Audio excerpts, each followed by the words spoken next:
भारत और पाकिस्तान के बीच ताजा हमलों के बाद बड़े तनाव से भारतीय शेयर बाजार में गिरावट आ सकती है, लेकिन निवेशक काफी हद तक पोर्टफोलियो में हिट के लिए तैयार हैं। इसकी वजह यह है कि जो हुआ वो होना चाहिए था।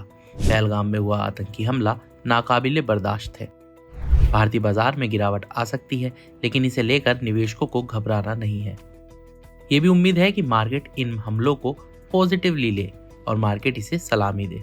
मार्केट एक्सपर्ट नीलेश शाह का मानना है कि कारगिल युद्ध के दौरान भी शेयर बाजार गिरा था, लेकिन जल्द रिकवरी भी हुई थी। नीलेश शाह ने कहा कि हर भारतीय आज अपनी सेना के साथ है। पाकिस्तान की इतने सालों की घिनौनी हरकतों के बाद अब भारत उसे सबक सिखा रहा है। शाह ने कहा कि जब फुल स्केल वॉर होती है तो सरकार खर्चा करती है और महंगाई बढ़ती है। हर तरह के मार्केट पर उल्टा असर होता है, लेकिन हमें 1965 या 1971 की वॉर का कोई अनुभव नहीं है। हमने 1999 के कारगिल युद्ध के दौरान ये एक्सपीरियंस किया है। उस वक्त मार्च महीने में निफ्टी जो 1000 से ज्यादा पर था 15% नीचे आ गया था। उस वक्त भारत ने कहा कि वह LOC क्रॉस नहीं करेगा। तब लोगों को लगा कि यह वॉर लिमिटेड रहेगी, फुल स्केल नहीं होगी। तब उस माहौल में मार्केट ने बढ़ना चालू किया। मई 1999 में जब जंग शुरू हुई तो मार्केट ने 8% की रिकवरी कर ली। उस वक्त भारत की जीत के आसार दिख रहे थे। 3 मई 1999 से 26 जुलाई 1999 तक मार्केट लगातार बढ़ता रहा। इसके बाद जब युद्ध का अंत हुआ तो उसी एक साल में निफ्टी तकरीबन 20% और बढ़ गया। शाह का कहना है कि अगर इस बार भी संघर्ष कारगिल युद्ध की तरह ही लिमिटेड रहा तो मार्केट शायद ज्यादा प्रभावित ना हो, लेकिन अगर फुल स्केल वॉर होती है और भारत की GDP, महंगाई और बाकी इकोनॉमिक फैक्टर्स पर प्रतिकूल प्रभाव होता है तो हम इतने सक्षम हैं कि इस झटके को झेल सकते हैं।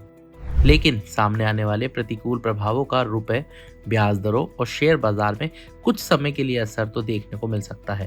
कारगिल युद्ध के दौरान निफ्टी 3 मई से 26 जुलाई 1999 के बीच 36.6% बढ़त पर था। एक साल बाद 16.6। उरी स्ट्राइक के दौरान 18 से 28 सितंबर तक 2016 के बीच निफ्टी 0.4% और इसके एक साल बाद 11.3% बढ़त पर था। इसी तरह बालाकोट स्ट्राइक यानी 14 से 26 फरवरी 2019 के बीच 0.4% गिरा था और एक साल बाद 8.9% की बढ़त पर था।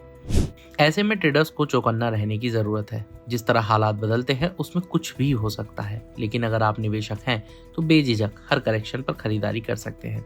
पाकिस्तान पर पूरी दुनिया की ओर से दबाव है। हर बार विक्टिम कार्ड नहीं खेला जा सकता।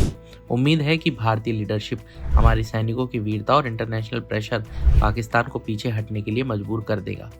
ऐसे में हर करेक्शन निवेश के लिए एक अवसर होगा। निफ्टी 50 में 450 पॉइंट की गिरावट आई है। शाह की निवेशकों को सलाह है कि जो निवेशक लॉन्ग टर्म के लिए निवेश करना चाहता है वह धीरे धीरे खरीदारी कर सकता है। मार्केट अगर बहुत नीचे चला जाए तो बेचने का मतलब नहीं है। हर करेक्शन में खरीदारी सही रहेगी, क्योंकि हमारे फंडामेंटल ग्रोथ स्टोरी आज भी अच्छी है।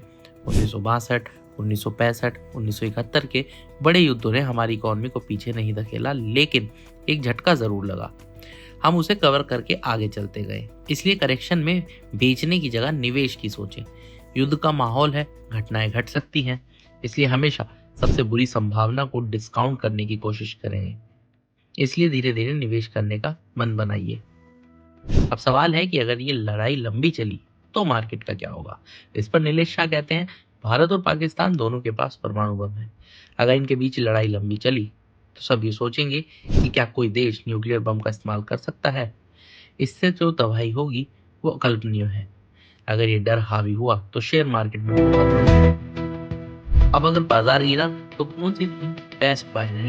इस पर शाह ने कहा कि तो डिफेंस स्टॉक है। डिफेंस कोई माहौल में शायद फायदा हो जाए। 9 मई को शायद बाकी सेक्टर गिरावट में खुले।